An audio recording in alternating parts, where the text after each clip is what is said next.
And we are live. The bi-weekly Off-Center show is back again.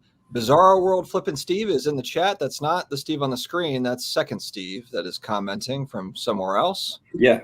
And then we've got Neo, who might or might not be watching a Cavs game. Is there a Cavs game on tonight? Cavs Bucks, baby. Oh, my God. Why is there always a game every single time? It's like it's planned that like that. Wow, the NBA scheduled heavy night is Wednesdays. Damn. All How did you manage to get to this? Like, I know you're in a very interesting emotional space right now, knowing that the Tom Brady card's been photoshopped. I just want to give you like a lot of credit for kind of just powering through this. And I know it's been a rough time for you. I didn't know you were going to bring this up on the live. Well, I mean, I know it's a touchy subject, but I feel like it's something, like I said, I wanted to give you a little bit of props because we've been talking the last couple of days and it's just been really hard for you to kind of work through this. I've been literally shaking for the last couple of days as I'm trying to get through what you broke the news. I didn't realize that was actually even a thing. And now my whole world's upside down. I don't even know if I want to be in trading cards anymore. I was surprised you could send the link to the StreamYard, to be quite honest. Yeah, it's man, it's funny stuff. I can't. Well, first off, I guess I'm trying to figure out if it's something worth reacting to or not. So you haven't done a video on it. What is actually your stance on this? Like, are you mad about it? Do you not care? Or are you mad at the people that are mad about it? I made a comment about the 89 Upper Deck Griffey Jr. card is also a Photoshop card. Like, he didn't, if I remember the story correctly, he didn't have the Mariners gear. They hadn't done like a photo shoot with him. So they took like a college or a high school or whatever, kind of like, whatever. And then they threw Mariners gear on it. So I guess I knew it wasn't a new thing, but also that card's just not on my radar at all. Like it's kind of cool. Like, I like the marketing. I like the Topps marketing behind it, but I was never in on the bidding on that. That wasn't on the radar whatsoever. So I guess it just kind of went right over my head. Yeah, I could care less about the card, like before or after this. It was never a card I was remotely going to own. Yeah. So it is what it is. Steve, was your world rocked to find out that the Tom Brady card was photo? How did you get out of bed once you knew that? I didn't. I just got out of bed. Steve called out from work for the last 3 days. Just you and Crazy Daisy, just laying in bed, just on the struggle bus. I had to turn off my YouTube feed and everything because I just knew that's all I was going to see. All right, so Geoff Wilson supposed to join us tonight. He is here backstage, but I saw his camera just went off, so we're going to give him a minute. I didn't want to throw him up on the screen and then he's not there, so just Photoshop him in. Yeah, he kind of yeah. Let's bring it. Yeah, can we do a little quick Photoshop thing? Here, let's bring it in so it's kind of cryptic. Hold on, we're going to add. Can we hear Geoff? No, he's muted. All right. We're going to keep Cryptic Geoff here just for a minute. We promise it's actually him because I saw him there backstage. But we might have to Photoshop him in. We'll see. We'll see what happens with Geoff. Actually, I'm a little bit worried about him because my assumption with Cards HQ is that he's probably been there 24/7, like the last 6 months trying to get the whole thing ready. Oh, there he is. We've got the Geoff Wilson. Start with him hot. No bringing him in cold or nothing. Just right on. With no theme song, nothing. Just you're a fantasy football league champion. You can handle this sort of pressure. Yeah, Geoff, we're not treating you any differently, even though you won. So I feel like I should get some extra fame for that here. I was hoping for some custom intro music, to be quite honest. I feel slightly underwhelmed.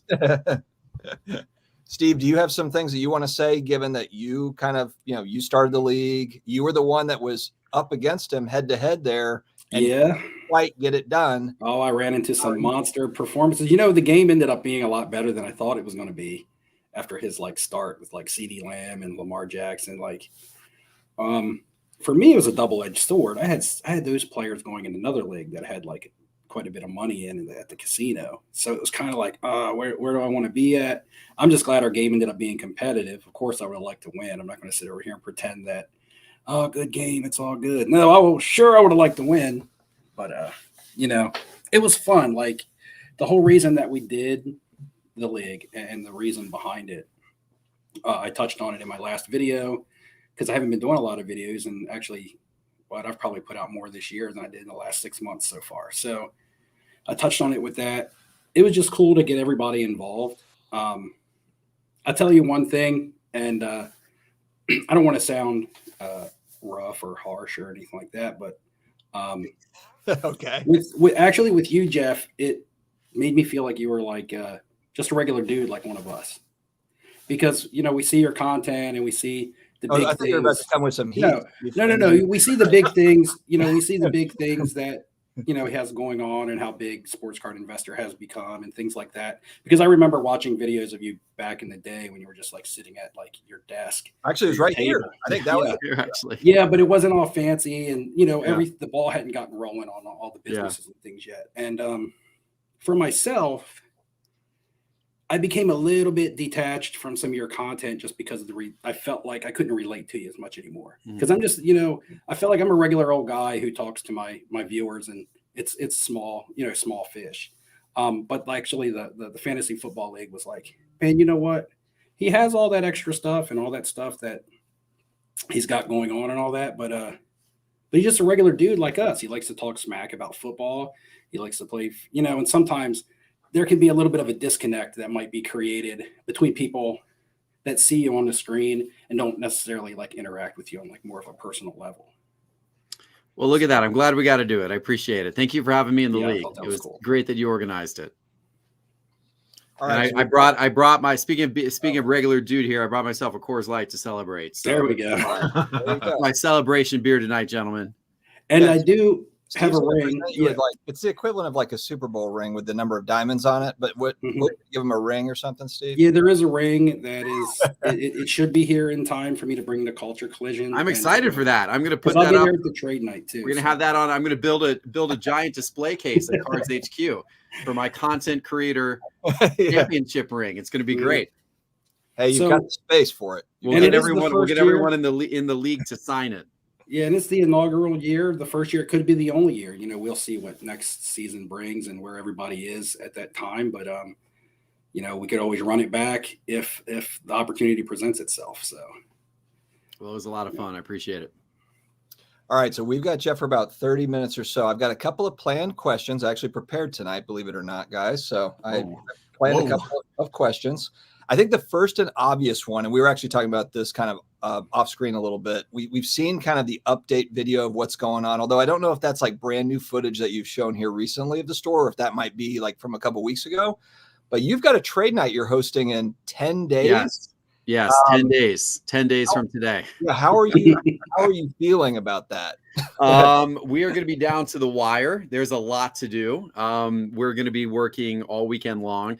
I tell you what, I got a good team around me. Carter and Ryan, who I partnered with in this, they have basically abandoned their wives and are living at the store. They're literally working every day. They're working from about 9 a.m. till about, they call it quits around midnight. And they've done this now for the last few weeks. And I'm talking 7 days a week. Like I actually went in and visited them this weekend when the playoff games were going on. And they were just, that's been their schedule. There's a lot to do. And of course the contractors are working around the clock as well. But we always wanted Culture Collision. That's such the obvious date to debut the store because where Culture Collision is held is right around the corner from where the store is. So they're practically walking distance. So it would be such a miss to have Culture Collision taking place right there and to have the store not ready. So that's why we've been pushing so hard to try to get the store going. And yeah, there's a lot to do, but I think it's going to come together. The whole team's been like laser focused on like getting it ready for Culture Collision. We've been laser focused on that now for 4 or 5 months. And so I think the work's going to pay off, but it's definitely going to be down to the wire.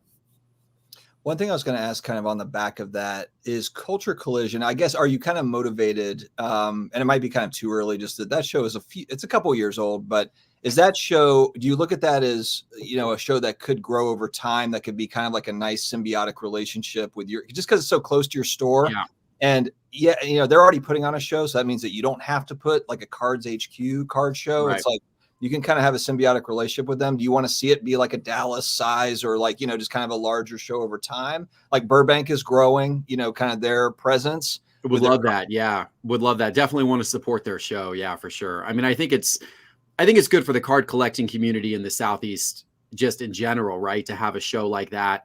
My whole theory with this, I believe that I believe that as more really good quality card shops open, as more good quality card shows take place, that it will help build the collector community in that area. And I believe that it's kind of like a 1 + 1 = 3 deal, right?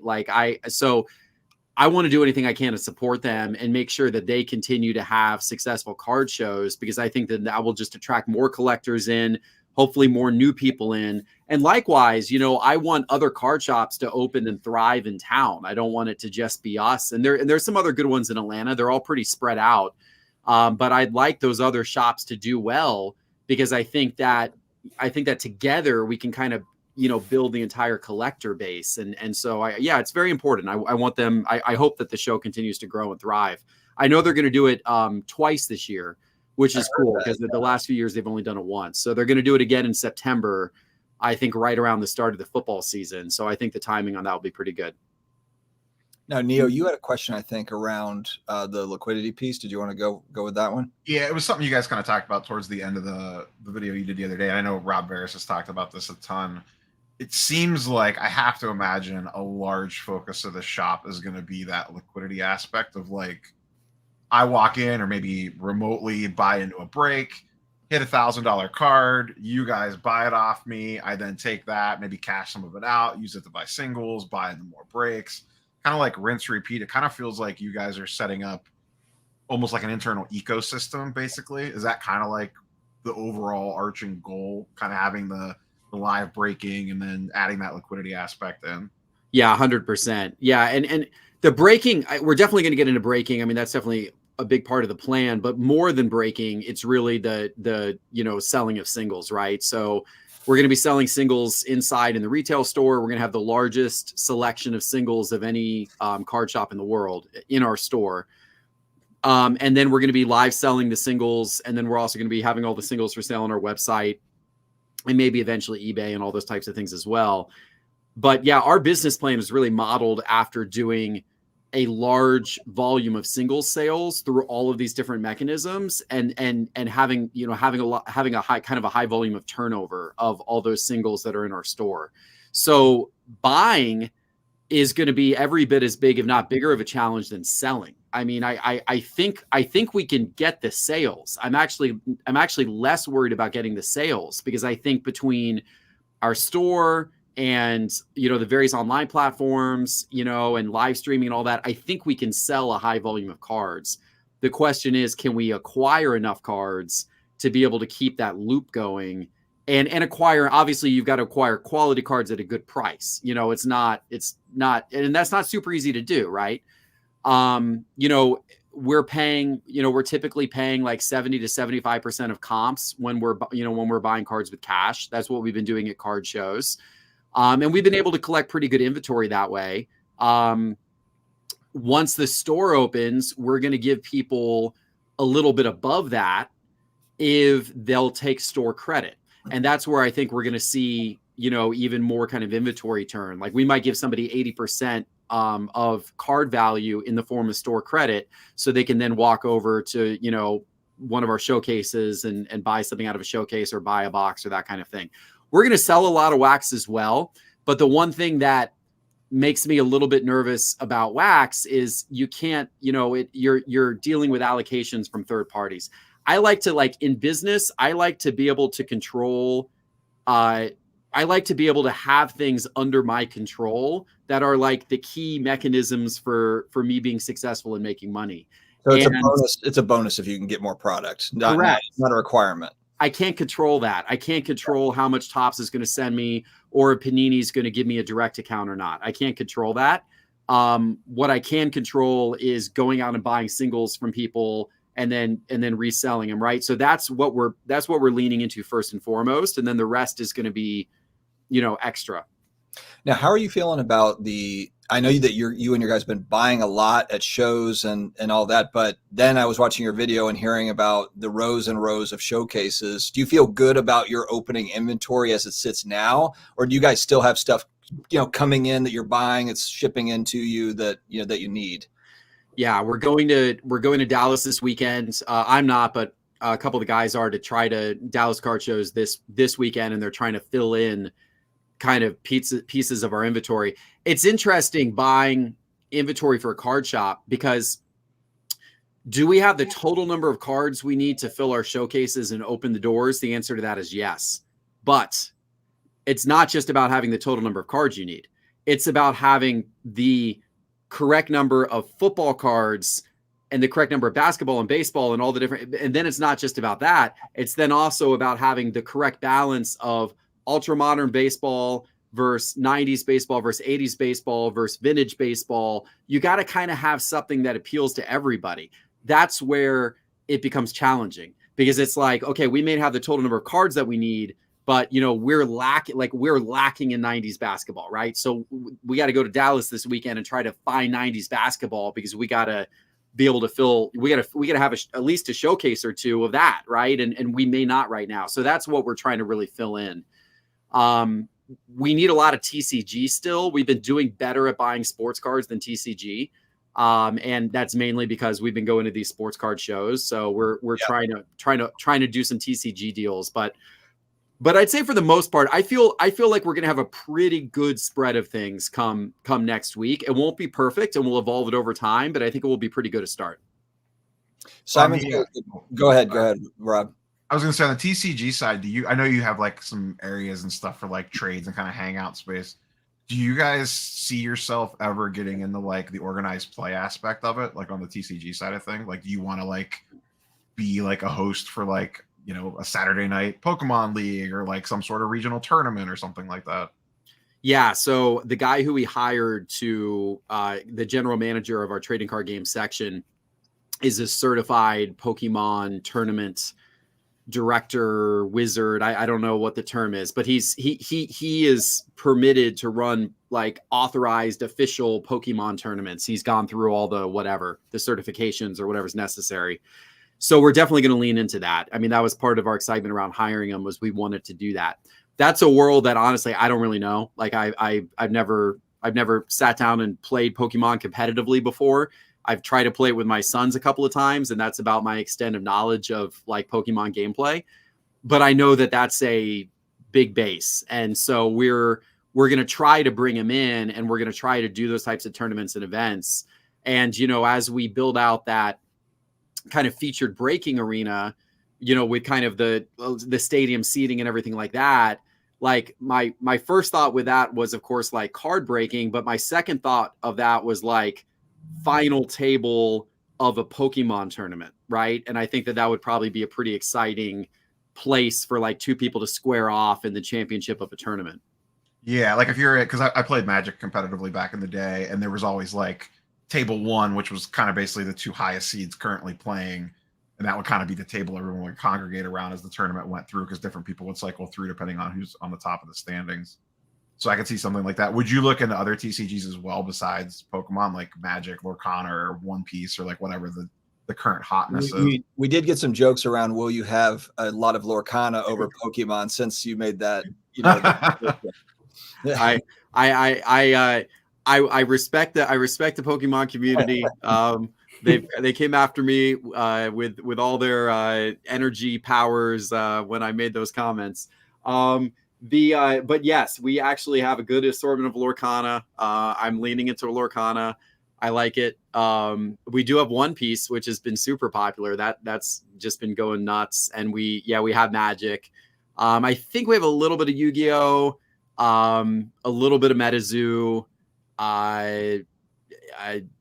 So I think we've got our bases fairly well covered on the trading card games, but we need to continue to build that out. What we don't have enough of is quite enough variety in the sets that we have. Like, I know we've struggled a little bit to get like a good variety of Pokemon box inventory from beyond the last couple of releases. So we've been trying to buy what we can, but it's not quite as comprehensive as I would like it to be. Simon's got a good question here, I think. And I thought about this too, because I was thinking, man, if you have a lot of people rolling in drinks and snacks, you could probably do really well on refreshments. And at Chuck E. Cheese now, you can get a beer, with pizza. So that's what I was thinking too. Could you get a beer? But then on the other hand, it's like, but it's a card shop, and you want people running around with snacks and drinks. We do have a vending machine. We've got a snack vending machine and a soda vending machine. Actually, that get installed tomorrow. We decided not to do like beer or alcohol. We had at one point we talked about doing like a little snack counter, and then we decided that was maybe just inviting trouble in terms of mess and cleanup and all that kind of stuff. So, but we will at least have that. And then the nice thing about that is that the area that we're surrounded by a lot of restaurants. You can walk to a couple of different sports bars that are like right there next to our place. And there's like a Chick-fil-A, a block away, and a Chipotle a block away. And so there's plenty of options if people want to, walk out and grab something. All right. All right. I have to ask. Yeah.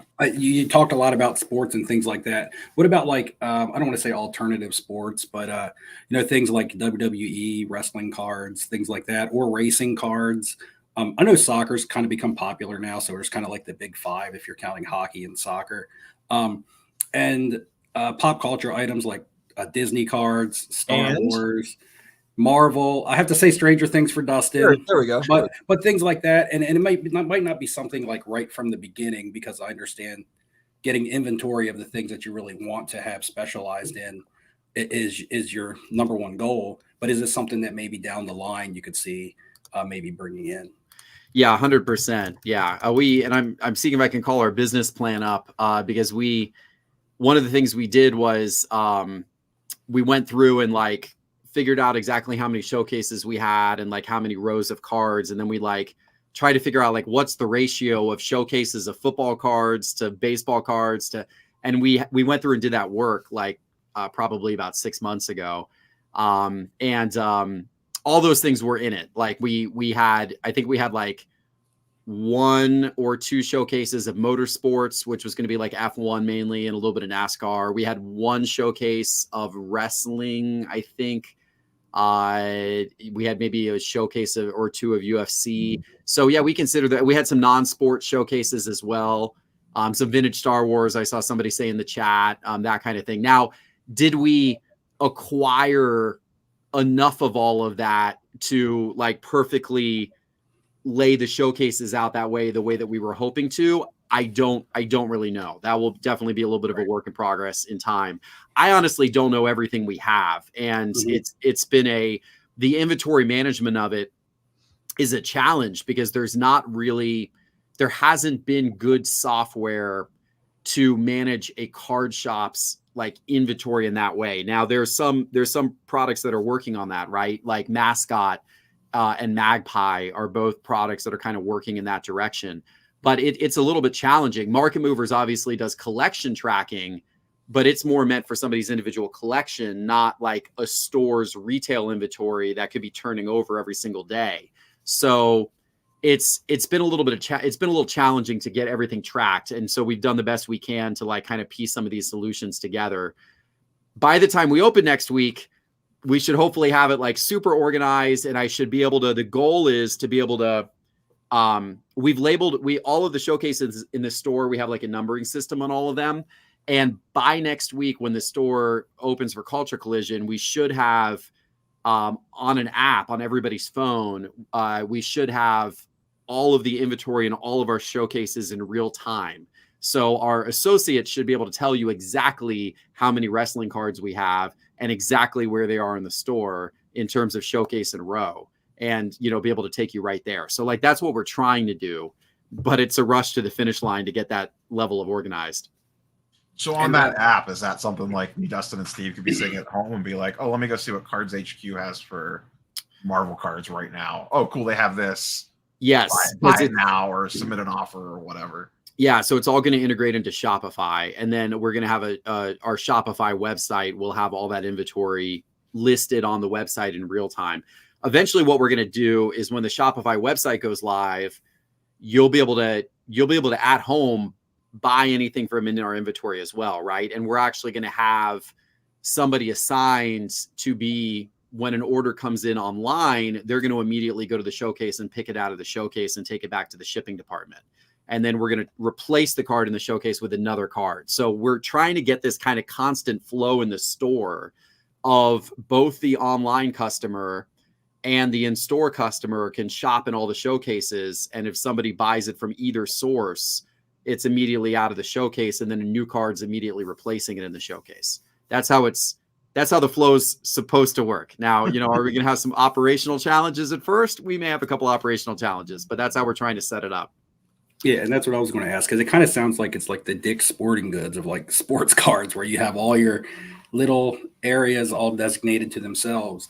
But what kind of like manpower are you expecting to run the place? And that's a great question. And that's obviously something we're going to have to kind of feel out based upon traffic patterns. I can tell you right now, we have 10 employees assigned to be working in the store on Saturdays, and we have a little bit less on other days, right? So somewhere, depending on, you know, the day of the week, somewhere between, you know, 6 and 8 or something like that are going to be out on the retail show floor. That doesn't include breakers or people shipping in the back, or, you know, that kind of thing, right? So hopefully that is sufficient. Maybe that proves to be a little much, I don't know, but I'm hoping that, you know, I want us to be able to provide really good service to everybody. And I want people to be able to have somebody there to help them when they walk in the store and want to pull something. Going back in time a little bit, I remember when you first announced, you were saying kind of more, hey, this is going to be an affordable card shop, less of the high end stuff. You know, there might be some things in showcases, but it's not going to be where there's just loads and loads of showcases of high end cards.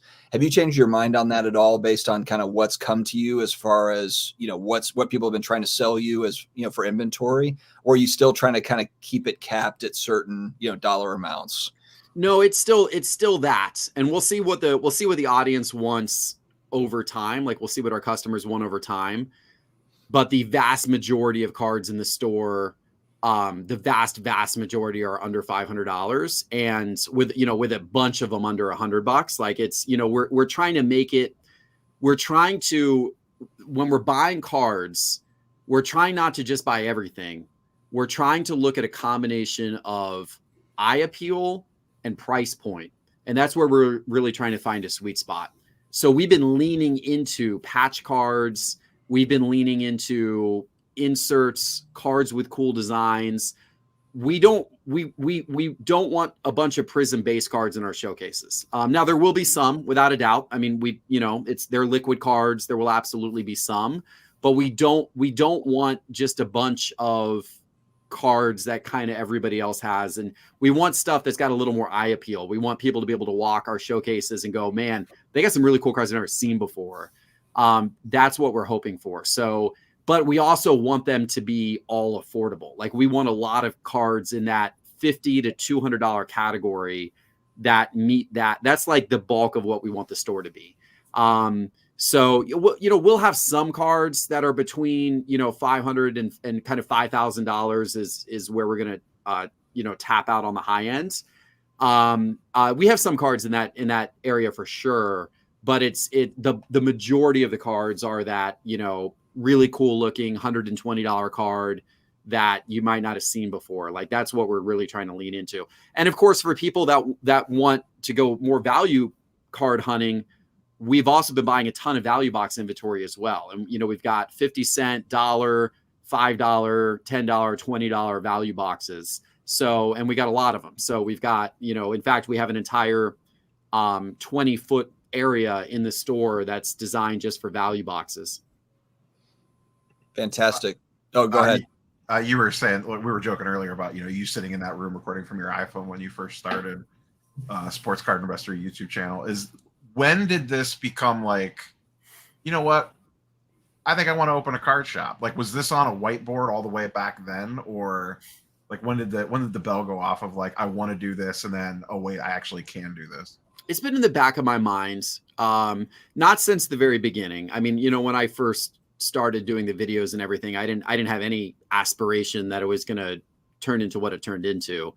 You know, that was, I mean, you know, that was a lot of right place, right time, you know, to be quite honest with you guys. Like, I mean, I think I did some good things, but at the same time, I also think I got lucky too. And I think that that's a component of business, right? Like, right place, right time. You get lucky. Sometimes you get the breaks. And in this case, I happen to be right place, right time. And so I didn't, when I started the channel and everything like that, I didn't have grandiose visions that this was going to become, someday I'd be opening up a 14,000 square foot card shop. I never thought that. But once it went on for a while, I'd say the first time that I really started thinking about that was probably right around the beginning of 2021. We moved into a new studio, which is actually, we just moved out of the studio today, but the studio that we've been in, we moved into that studio in summer of 2021. And when we were looking for that studio, I remember having a discussion with some of the people from my team, like Kelly and Teapot, and we had kind of a discussion / debate about should we find a studio space that also has a retail component to it, and should we try to do a retail card shop? So we had that discussion back in 2021. We decided at that point, no, we're going to punt on that. That's not, we're very focused on our digital businesses. We're very focused on market movers and that kind of thing. And then what really kind of brought it back, but I've had it in the back of my mind the whole time through. But the one thing that I knew was that if I was ever going to do it, I had to have really good operational partners, because my team at Sports Card Investor is awesome, but we're focused on content and we're focused on building digital products, building software, building websites. We're not focused in data, right? We're not focused on retail card shop. And so I knew that I'd have to have one or more operators who would be really strong. And then serendipitously, I was at the Nashville Card Show in late 2022. And I walked up to a table there where Ryan and Carter, my two partners now, who are from Atlanta, and I had met them in Atlanta before. They were set up at the Nashville Card Show, and I happened to go up there. And they said to me, oh, by the way, we're signing a lease tomorrow when we get back to Atlanta on a card shop.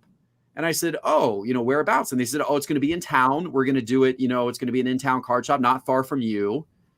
And I was like, really? And they're like, yeah. They're like, and I'm like, well, tell me more. They're like, it's going to be 1,000 square feet. It's going to be like, it's just going to be Carter and I working in the shop and everything like that. And I said, okay. I said, do me a favor. What time's your meeting with the landlord? They were like 2:30 in the afternoon. I said, okay, come by my office before you go to the landlord.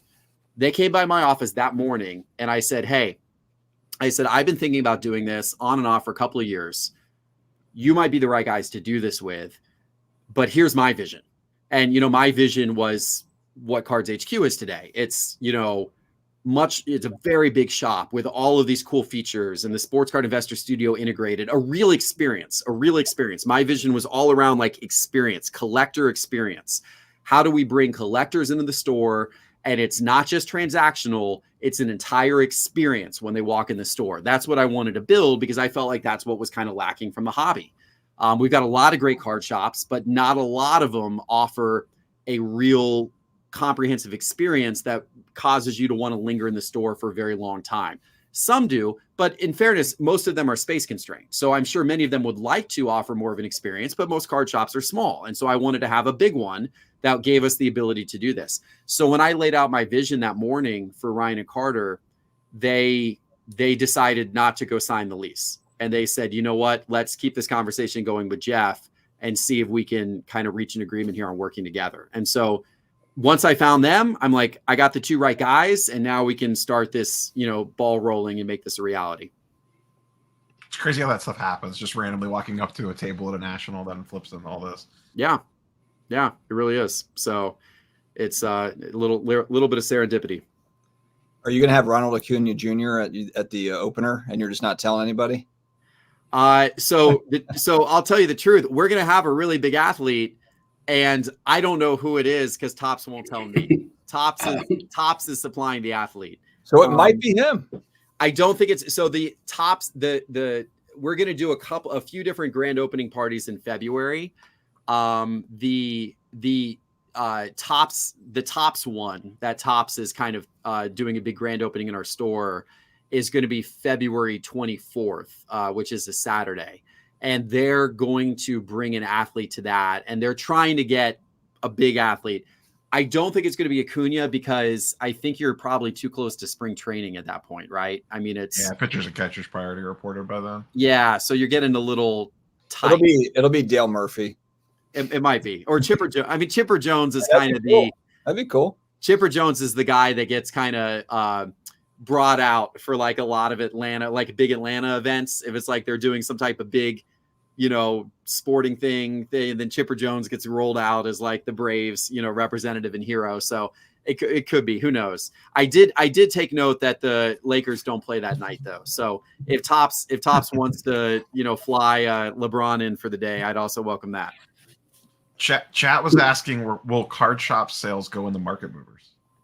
Yeah, it will. Not from day one, but it will. And I hope that we can get not just Cards HQ sales, but I'm hoping we can get the sales of other card shops as well. I've already had a conversation with Burbank about it from a while ago, and it's a little difficult because of the software they use and everything like that. But I'm hopeful that we can get maybe a handful or a number of different card shops reporting sales data into market movers. I think that'd be really, really cool. But yes, we will certainly get Cards HQ data in there. And for people who don't want it, they can filter it out as well, right? Like if some people are like, I don't want to see the retail sales in a card shop, I just want the online stuff, then you can filter it all out.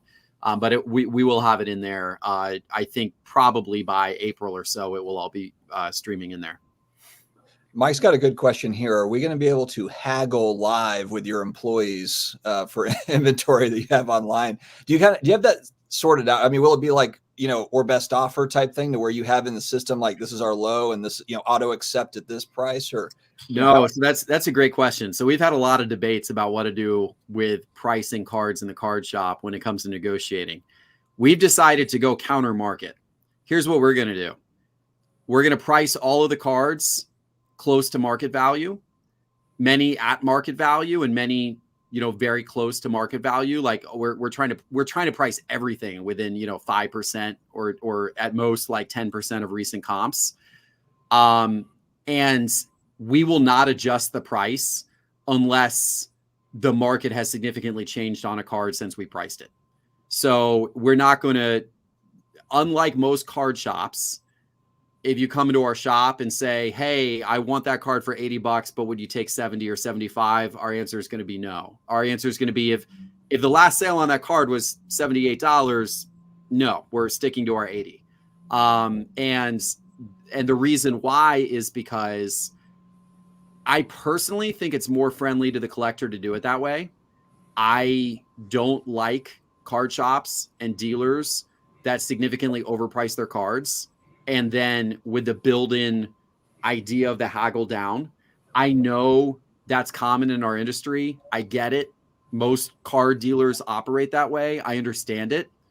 Who I don't think it's friendly to is I don't think it's friendly to kids. And I don't think it's friendly to moms who bring their kids into the shop and don't know anything about this and end up not even knowing they can negotiate or having no idea what they should be reasonably negotiating to because they don't even know what a comp is. And then they end up paying, 250% of the price of the card. Like, I don't like that. A lot of that goes on. There's shops in Atlanta that price their cards that way that are the sticker price on the cards, like ridiculous. It's like that card sold for $30 and you've got it literally stickered at 90. And that it happens all the time. I see it all the time, and I don't like it because I just don't think that's. I don't like that, and I also think that's difficult at scale. I also think that I don't want to put my employees in the position where they're having to negotiate with every customer on every card. So we're not going to do it unless we've mispriced a card, and that will happen. There will be situations where we put a card in the showcase and we sticker it at, $240 because based on some sale a month ago, we think it's worth $240. And then a week after it's in the showcase, it sells on eBay and in an auction, it goes for $140. Okay. Well, now we're off on the card. So if somebody comes up to us and says, hey, you've got that at $240, it just sold at $140, then we will say, okay, we will re-sticker it. But in that case, it's not just, hey, I'll give you $100 off. It's, I'm actually going to go get a price gun. I'm going to re-sticker the card. And now you can have the card at that price, or it will remain there for anybody else who wants the card at that price. That has to be so challenging as fast as our card prices move up and down to be on, especially with as much inventory as you're talking about having, about staying like even remotely up to date on pricing. Is that just down to the software that you guys are hoping to use and kind of cross-referencing that against, I would imagine, market movers to know like, hey, we're, if we're within like 15%, cool, but all of a sudden if something's like a certain percentage difference, like we need to go like take a double check on this? Like, how does that even work?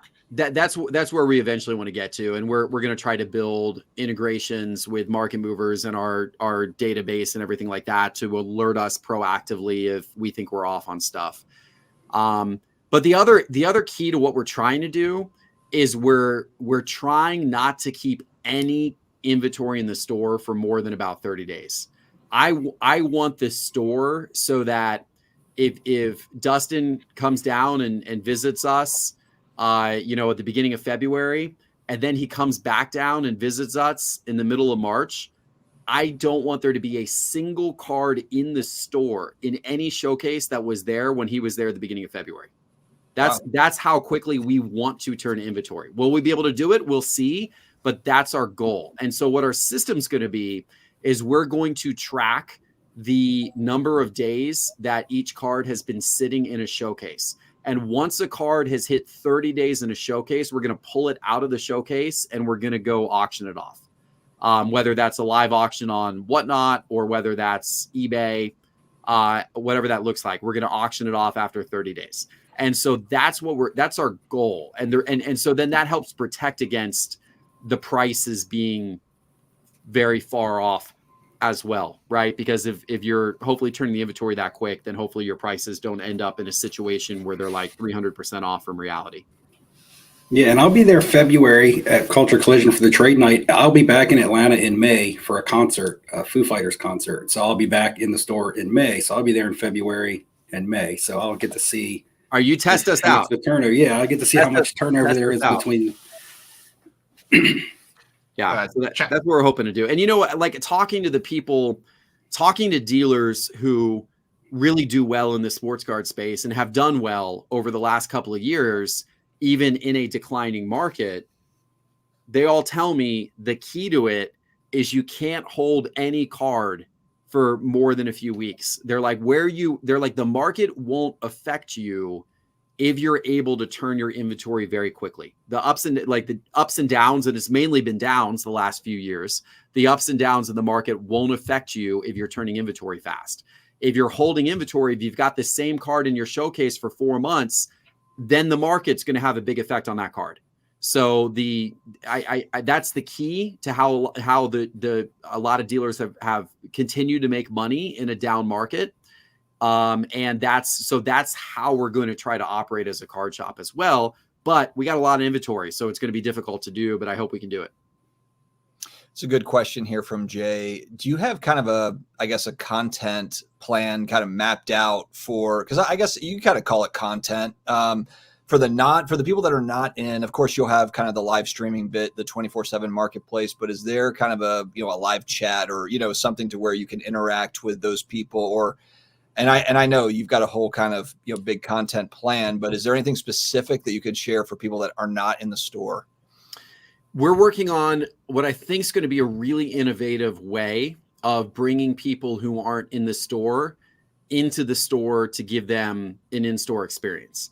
So what we've done is we've developed a rolling cart it's got a giant battery on it. We basically took kind of like a hospital cart. You know how, hopefully you don't, but in the hospital, they have those things that wheel in from room to room. That's got like they got a computer with the patient's records on it and everything like that. So it kind of took something like that with the battery pack and the computer. And we put a couple of cameras on it and a light, a couple of lights and a couple of cameras and a mic. And so now what we've got is we've got a rolling unit that we can take into the aisles of our store, and we can park it in front of a showcase, and we can pan and show you every single card in the showcase. And then we can move it to the next one and pan and show you every single card. And so what I'm hoping is that is going to help kind of bridge the gap where the person who's at home. So if Jay's at home he could join our stream and he could watch one of our Cards HQ people walk him down the football card aisle and show him all of the football cards that we have in our showcases at that moment. And as they're being shown, every single one of them is available for sale. And we're trying to get it so that like, as we're showing a card or a showcase, those cards are like getting linked or pinned so that it's, if Jay sees one he really likes, he can easily click it and buy it right then. And he can do that from his couch. And so I think where we would really do something unique and win is if we can give a very similar experience to somebody who walks in our store and give a very similar experience to somebody who's watching online. I want the people that are not able to make it to Atlanta to feel like they just walked up and down the aisles of the store and browsed the showcases, even though they never stepped foot in the store. And so that's what we're trying to get, the right kind of combination of cameras and lighting and tech in order to make all that happen. I think we're going to start that method of streaming in March. And it's something we'll have to kind of play around with a little bit, but it's something it's a big part of our plan to really try to get that right. From a content side of things, like someone in chat was asking, like, will Cards HQ have their own YouTube channel and kind of build that out? Will this be part of like SCI? I have to imagine. I'm thinking of it from the content creator mind of like having a card shop like that seems like a gold mine to just constantly produce like YouTube content, short content, like all that sort of stuff. Like, will that just be incorporated into SCI, or do you think you'll spin that off into like a separate branch? Yeah, I do hope the card shop becomes a really great content source. What I would love is, and I think what will happen is I hope we get people walking in the store who have really cool collections to show and like really cool stories, like a little bit Pawn Stars-esque, right? Pawn Stars for sports cards. I hope that we get that, and we get the ability to evolve our content in that direction. We're going to do it all at first under the Sports Card Investor channel. And then we'll see from there. We'll see if we want to, try to do different unique content under like a Cards HQ channel or something like that. But I think at first we're going to stick with Sports Card Investor. And I think what you'll see is like some of the videos that we would like basically our Sunday videos, where like a Sunday night video might be when we went to a card show normally, like the Dallas Card Show or something like that. I think you'll see some of those videos becoming cool interactions that happen in the store, and those stories and those moments and those big deals that go down inside the store. That will become kind of some of our featured content. All right, cool. Well, Geoff, you've been on for 40 minutes, and actually we had talked about 30. Are you okay to stay on for a few more minutes if we have some questions, or do you? Yeah, happy to hang out. Also, don't want to monopolize the discussion. I appreciate you guys having me on and asking you all the questions as well. And I appreciate the audience. I see there's I'm kind of scanning the comments from the audience. There's a lot of folks in the audience that have good ideas and a lot of great comments. So I appreciate it. Yeah, if you weren't here, Dustin would just be 45 minutes behind on answering questions like that. Anyway, so. That's kind of how it works. So Bob has a good question here. Is there any plan in the future to kind of have, the SCI live sell, kind of your own deal, or are you thinking you'll just kind of use one of the major platforms to do the live selling stuff?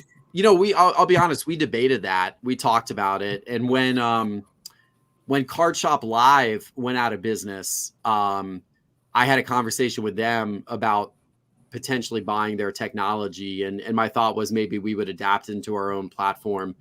We went back and forth on it, and we decided that at least for the foreseeable future, we're really going to embrace the platforms that are already in existence. You've got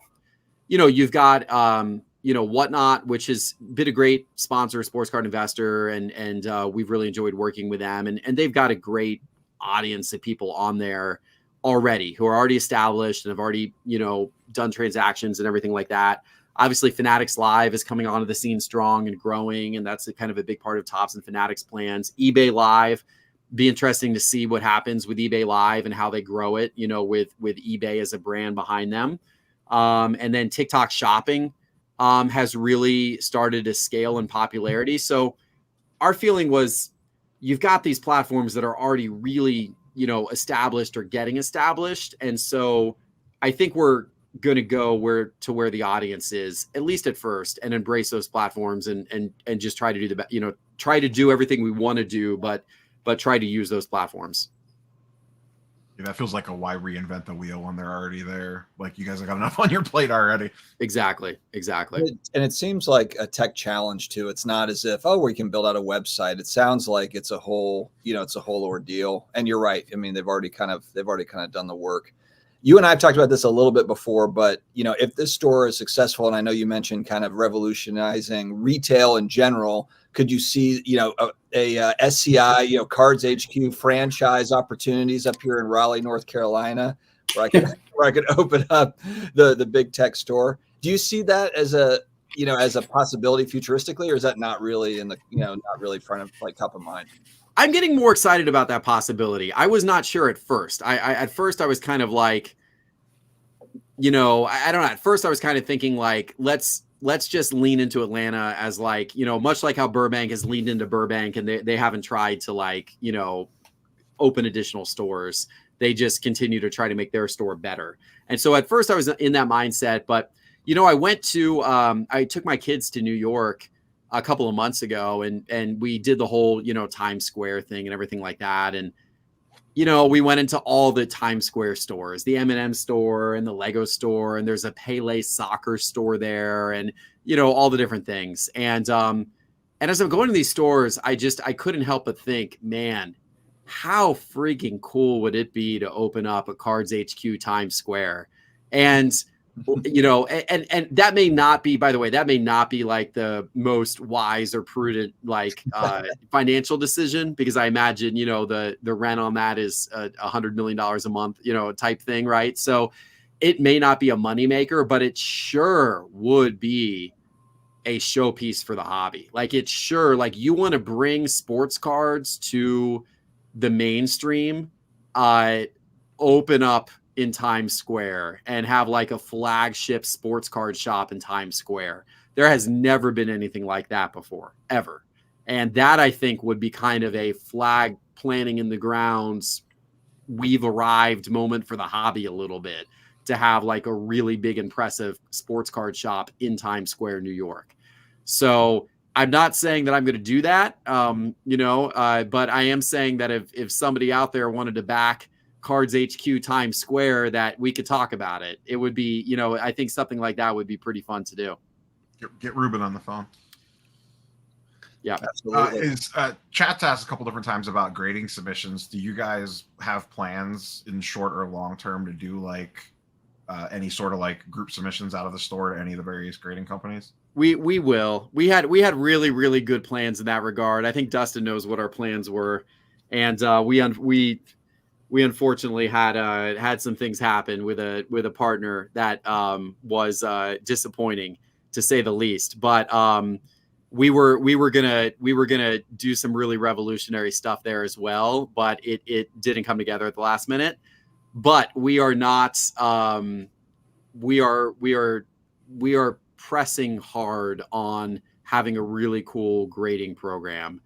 I want to make grading more accessible, quicker, easier, better for card shop customers. I really would love to see the grading companies, you know, be able to support shops better by offering, you know, kind of quicker, prioritized turnarounds for people walking into the store with their cards, and, you know, people being able to, I mean, I would love to see card shops become what photo development was when you used to have film and you would walk it into Walgreens and you could drop it off at Walgreens and then go back and get the film 24 hours later, or ideally an hour later, and have all the pictures developed, right? That's what needs to happen with card grading. And we were pushing in that direction, and we had some really cool things in the works. And once again, we couldn't get over the finish line. But I'm going to continue to push in that direction. And PSA and CGC and BGS and SGC are going to get really annoyed with me calling and telling them that they need to be doing in-store grading in our store and other stores across the country, because that's where we need to get. And I want to see Cards HQ help lead the way in that. Yeah, I have to imagine if you guys, even if breaking's not going to be a major part of the shop, but it's definitely going to be a component, just the ability to hit a card in a break, and then, grading on site obviously would be amazing, but like, even just having the ability to be like, cool, I just want to directly send that. Like, you guys have enough card people on staff to be like, oh, this card looks pretty good. This is most likely a 9 or a 10. To just immediately be like, cool, send that, submit that for me, and then just send it to me from there or whatever. To have some sort of program like that would be it just smooth things out. It just makes things easier for everybody. Yeah, we definitely will. We'll definitely get there for sure. While we're talking about grading real quick, because we talked about your inventory earlier, but we didn't really touch on maybe your ratios to from raw to graded singles. I know that when you talk value boxes and things like that, most of that stuff typically tends to be raw cards, but your showcase cards, are you steering more towards graded items, raw cards, or does it really matter as long as the cards fit that criteria of looking good and staying within that price range, to hit a demographic of people that can actually afford a nice card? Like most, that's a great question. Most of the cards in the showcases are going to be graded. And the reason why we decided to do it that way was because those are also the cards that are going to be sold online. Mm-hmm. And selling a graded card online gives me more confidence that we're not going to disappoint a customer, right? With a customer not fully realizing the condition of it. Whereas the graded card, obviously the condition is ascertained. So it just gives more peace of mind to the seller and the buyer, because you kind of know what you're getting. Yeah. So most of the cards in the showcases are going to be graded, and then we will have a lot of raw cards as well. Those will probably be more like the dollar bin type cards. We've had this question a few different times, Geoff. Jeremy asked, do you have kind of an idea from a vintage to modern, ultra modern? Do you have a ratio that you would like to be in across all 4 sports, or not, including non? Do you have an idea of that, or is it going to be more of just kind of what comes through the door and what's popular and that sort of thing? Yeah, we definitely want to have a good assortment of vintage. A lot of card shops don't maybe have the ability to have a lot of vintage. That said, modern and ultra modern is still going to be the majority of it. And it, the significant majority of it. Right. And the reason for that is because those cards tend to transact more, tend to gain more attention from younger collectors. The store is very kid friendly. We want it to be like, we've really tried to build it in such a way that it's extremely kid friendly. And so, most of your kids don't want vintage cards. They want ultra modern. They want the quarterbacks that are playing today and everything like that. So, more ultra modern than not, but vintage is definitely part of the mix. And we definitely want to respect vintage and have some nice vintage to showcase for people as well. We've had a couple questions about security, and then I'm hearing about all the cameras that are going to be in the store. You'll probably have like 10,000 cameras to where if anything does go sideways, it'll be on camera. Is that part of the thought? We have a lot of cameras. We have cameras absolutely everywhere. Casino security, surveillance room with guys. Security is definitely a big consideration of ours. We're gonna have a combination of unarmed security at times, armed security at times, scene security at times, undercover security at times. We're kind of doing a rotation of different tactics depending on day part, and day of week and that kind of thing. And so, a lot of people have asked about that. It's, we obviously want to have a very safe, secure environment and people to feel very safe and not to have any types of incidents. And yes, we've got a zillion security cameras monitoring every inch of the store. Any plans to travel internationally to a card show in 2024? No, I was hoping to make it to the London card show. There's one of those in May, and there's one of those the week after the National in August. And the dates just didn't quite work out with the family and the kids and everything like that. So not this year, but it sure would be fun. And, I'll tell you what, there's there's definitely a growing collector community in Europe, and especially in Germany, we have had a huge rush of Market Mover subscribers over the last few months from Germany. And part of that is that we got a couple of German content creators who are talking about the product and everything like that. But there's a lot more collectors in Germany than I knew. So it's impressive to see.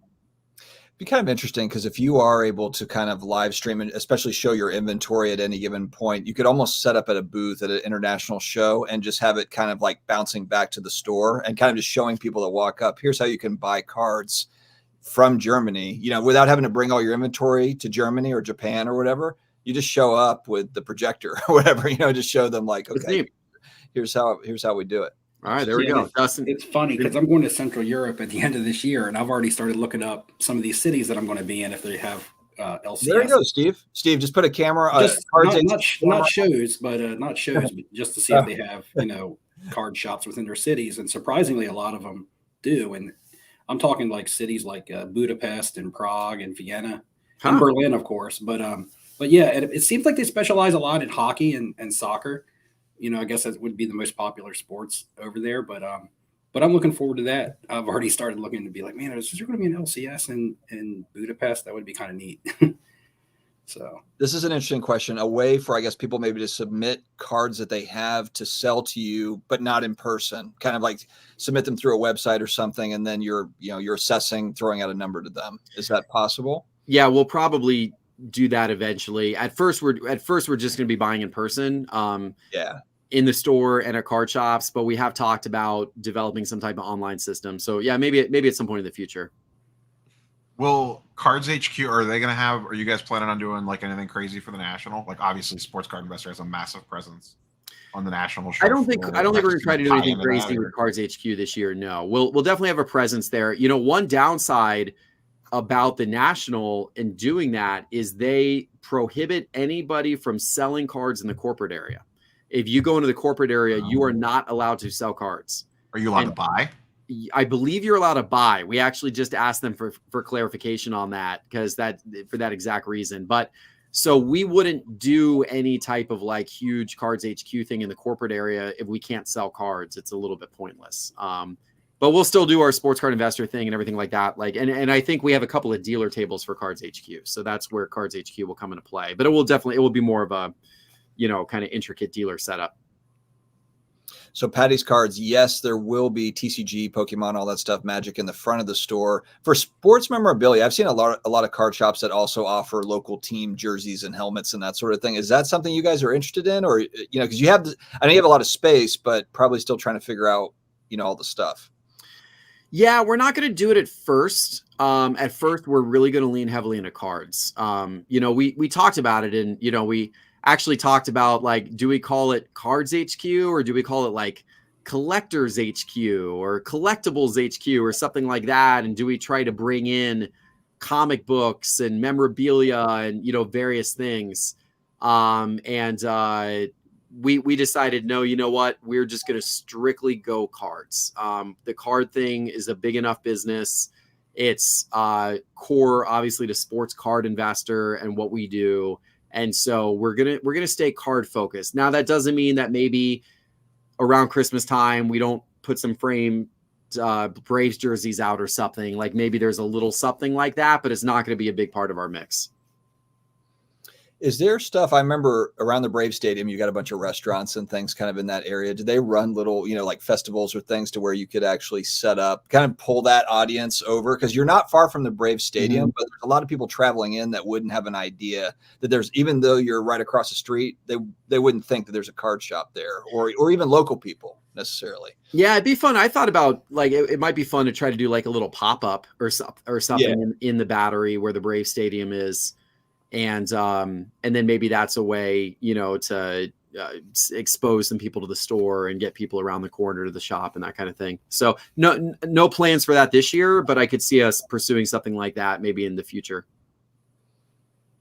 Good deal, guys. Do we have anything else for Geoff, or can we let him get back to the building to continue working? I think I'm good. Yeah, we're gonna see him in a couple of weeks anyway. So We have extremely have a high question then. expectations for trade night. We will have cameras rolling, so we hope everything goes well, so we don't have to report badly. Yeah, what is your what is your capacity? Dustin, if it doesn't go well, you're going to have new videos for days. So I'll at least 2 to 3 weeks of your content can be reporting on whatever screws up at trade night. So in that case, I hope it goes well, but not perfectly well. Right. I hope there's some things that just go sideways. A cat ran in or something and destroyed stuff. I don't know. When you were talking about card pricing earlier, all I could think of was like, oh, if he has a mispriced card, Instagram will let us know. Oh, they will. They're gonna. I'll know about it. Yeah, they're gonna. Yeah, and what would be your capacity? Like, I don't want to be waiting outside of trade night. A couple of weeks waiting for people to leave so I can come in. It could be cold if that happens. So show up early. The fire marshal capacity for the store is 480 people. So. Okay. We'll see. I think it's possible we could hit that and end up with like a line situation like you're describing. But I don't know what to expect. 480 is pretty good capacity for a trade night, so that might be enough to handle the whole crowd. All right. Well, we're excited. Neo is not going to make it. He is lame. Yeah, I don't think I'm going to be able to make it. Rip.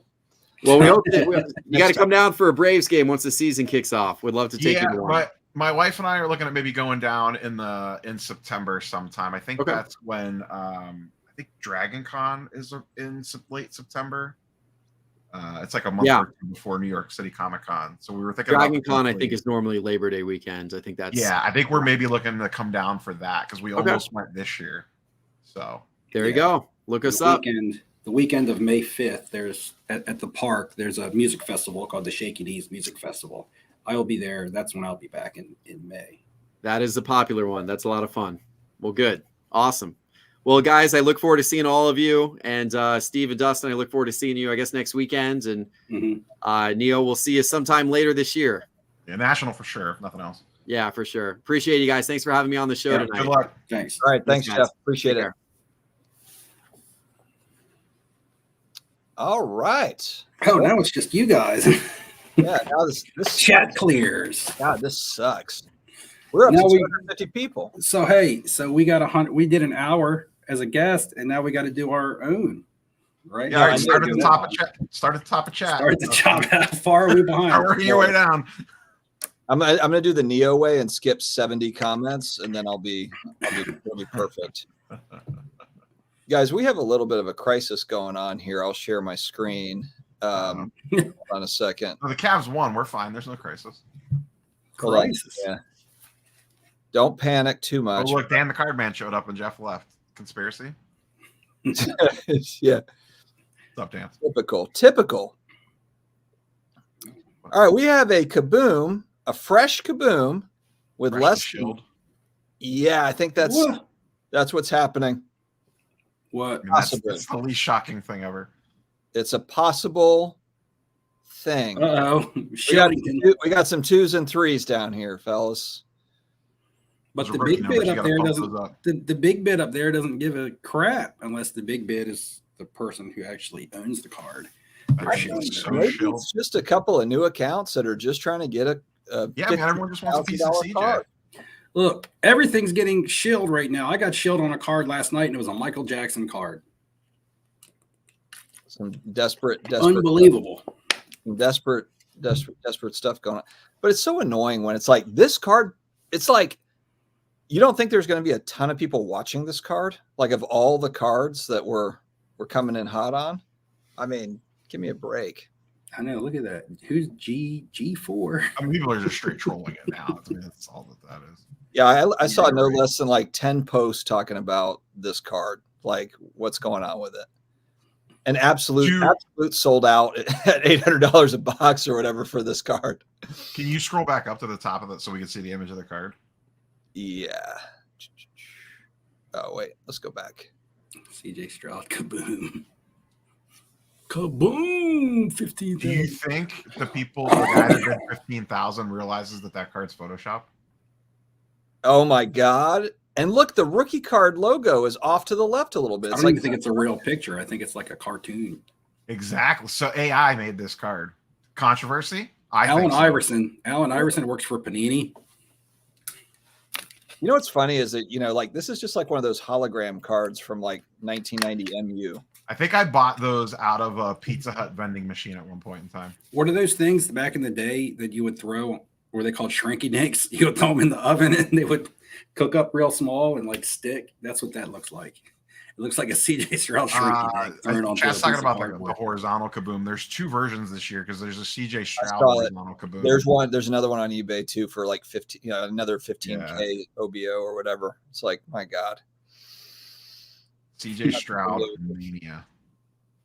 Why isn't Baker Mayfield getting this sort of love? That's what I want to know. I'm just here to answer or ask the hard-hitting questions that no one wants to talk about. I wish I had held. I didn't hold my Baker stuff through all of the turmoil. Hey. Why isn't Baker getting love? I don't. Actually, I think he is. I don't know how much his card prices are up, but they are. Yeah, he might be getting a little bit. I don't know. He's played good, but you're right. I think he's just overshadowed by other quarterbacks that are fresher that are playing good, like CJ Stroud, like Jordan Love. I don't know. Stroud is single-handedly going to make breakers a mint on these NFL releases. It's wild. Absolutely wild. Absolute boxes were going for $700 and instantly sold out on Panini's website. I asked Run Good Life what the breakdown of that was, breakers to collectors. And I was like, hey, I'm not trying to troll. Like, I just want to what is the real deal? Because I know he'll actually tell me, and he did. He said based on like the buy sell orders or whatever, it's 90-10. 90% breakers, 10% people that want to buy a box. I mean, how many people are going to rip a $700 box of absolute football? Is such a garbage product outside of kabooms too. Yeah, totally. I see where Elisha Israel is saying he was staring down golf cards before the season and didn't buy. Yeah. Should have been watching our live stream, man. I killed on Jared Goff this year. Didn't you sell a bunch of golf cards to Kenny Fornos at trade night? Not to Kenny. I sold them all. You had a bunch, though. I remember you had I had a bunch. I had like playoff contender tickets out of 25, BGS 9, 5, 10. Couple of them. And a flawless out of 5. I bought them like real cheap. I'll answer for Jeff. What will be a successful first 6 months of your shop look like if we make $1 billion? $1 billion. $1 billion. I think the biggest thing is just going to be the inventory part. It's the whole like keeping, like what he was saying, being able to buy quality stuff. Like, is it going to come to them? Is it going to come to them properly? Raul's in here already throwing around. I don't recognize him on his finance channel. I know we got the finance. Look how clean cut he looks, man. You ever seen finance man? This guy cleans up good. He's sneaking in here. He's like Ziggy. He's just got burners everywhere. Oh, I saw the AIH finance. He's been calling the dead cat bounce, and then everything falls apart at the end of the year. Raul's called it. I just don't feel like we're going to get a recession in an election year. I just feel like the powers that be will not let that happen. I don't know shit about the economy, but I just feel like during an election year, they're not going to let that happen. Like maybe right after it all falls apart, but like there's no way they're going to let that all fall apart. The answer to this is no, Jim. It was not tag. I plan to eat more bugs in 2024, which will expand my card collecting budget. There you go, Bob. Oh, you mentioned tag. Do I have to go get the Magneto helmet? Yeah, somewhere there's a whole all the bots just heard me. It's kind of like in the Matrix when all the robots come swimming through. Like once you say tag, it's like they all come swimming down, ready to find you. Oh, yeah, it said it happened in 2008. All right, fair point. Yeah, no, and I don't think AIH is wrong necessarily. I mean, if you look at kind of whatever, if you look at past performance and you look at the markers and that sort of thing, I mean, typically when you have, there's a delay with interest rate hikes before the recession kicks in, typically, but we'll see. We'll see. All right, guys, man, I feel like I've done some good work tonight. I handled the chat really well. By good work, you mean just like inviting Jeff onto the show, and that pretty much covered the entire show? Like, is that what you're... I feel like we definitely delegated well tonight. This was good work. This is good work. Steve, you didn't give him too much. You didn't build his head up too big for winning the fantasy football league. You kind of played. No. Yeah, it was luck. It was luck, you know. Yeah. Three-man booth interview to one person could be a little tricky. I think we actually pulled that off quite well. We forgot to ask Geoff if he was going to do sit-down signings for his Topps card in the new store. Oh, I didn't even think about that. That would be hilarious. I am curious to see. We all know this is going to happen. That shop is going to be so under the microscope.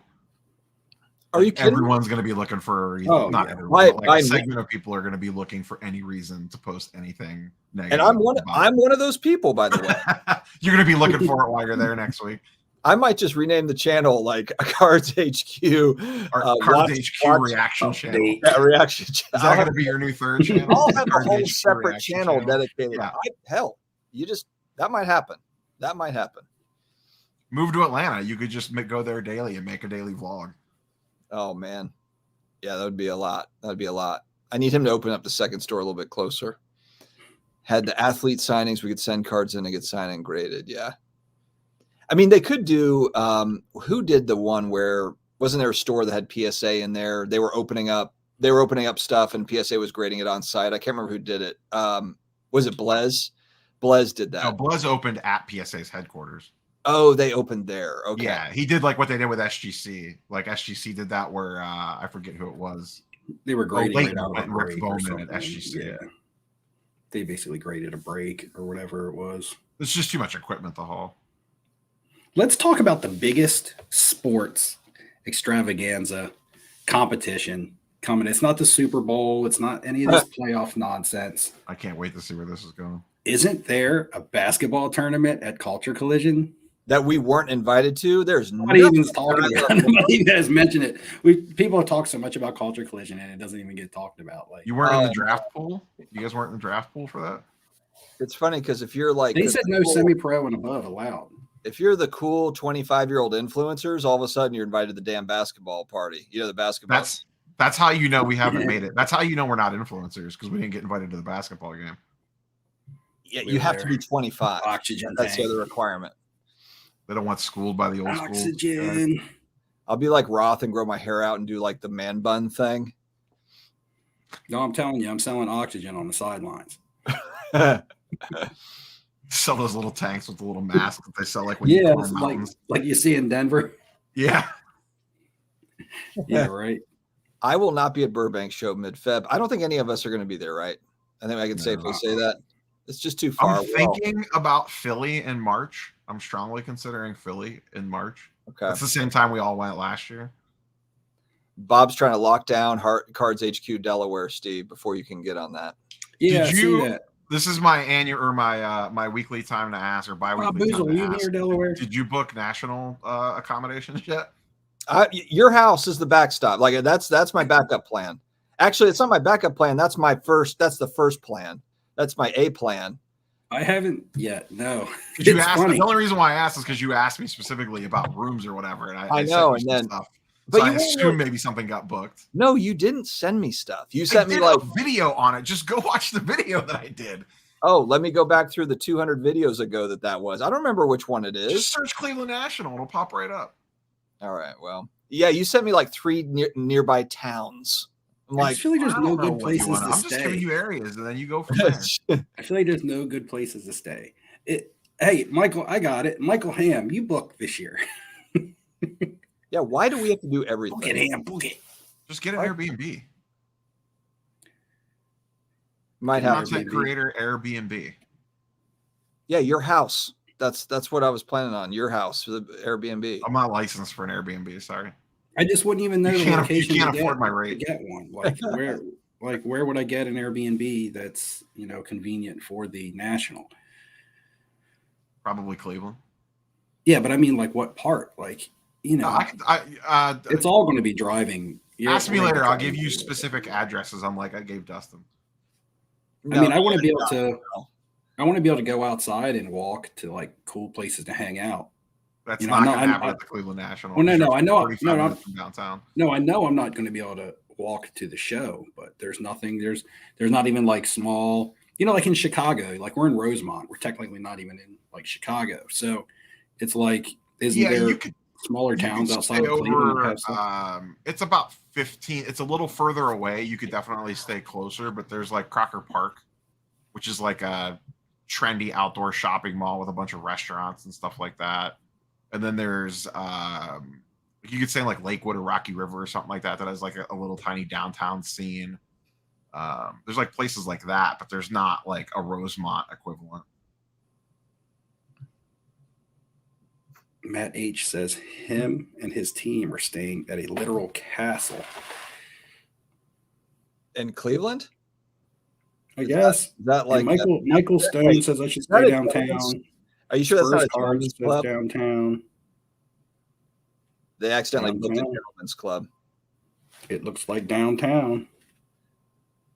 It's crazy that thing. Hey, I'm facilitating. I'm like John Stockton over here. I'm just running with this. I'm just assisting. That's it. John Stockton. I let everybody else talk. That's how it works. Chrissy, you skipped 100 questions. Great job.